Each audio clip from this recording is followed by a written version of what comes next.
క్రోధీనామ సంవత్సర శుభాకాంక్షలు.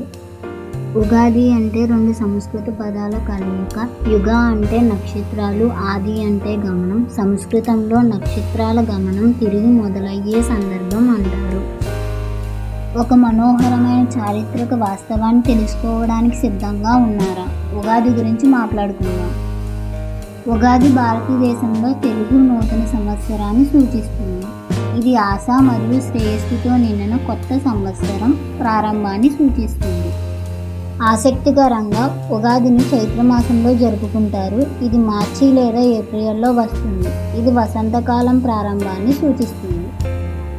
సాంప్రదాయ ఆచారాలు మరియు అలంకరణలకు ఉపయోగించే రంగురంగుల పూలదండలు, మామిడాకులు మరియు సువాసన గల ధూపం, ప్రార్థనల కోసం సమావేశమయ్యే కుటుంబాలు, స్వీట్లు పంచుకోవడం, కొత్త దుస్తులు ధరించడం మరియు రాబోయే సంవత్సరానికి ఆశీర్వాదాలు కోరుకుంటారు.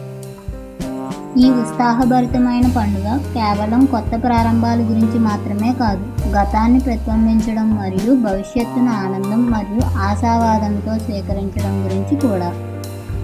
తెలుగు సంస్కృతి యొక్క గొప్ప వారసత్వం మరియు సంప్రదాయాలను ప్రదర్శించే సాంప్రదాయ నృత్య ప్రదర్శనలు, సంగీతం మరియు సాంస్కృతిక కార్యక్రమాలు కాకుండా వృద్ధుల జ్ఞానం, కథలు మరియు ఆశీర్వాదాలను యువతరాలతో పంచుకుంటారు. పురాతన ఆచారాలు మరియు విలువలను దాటవేస్తారు.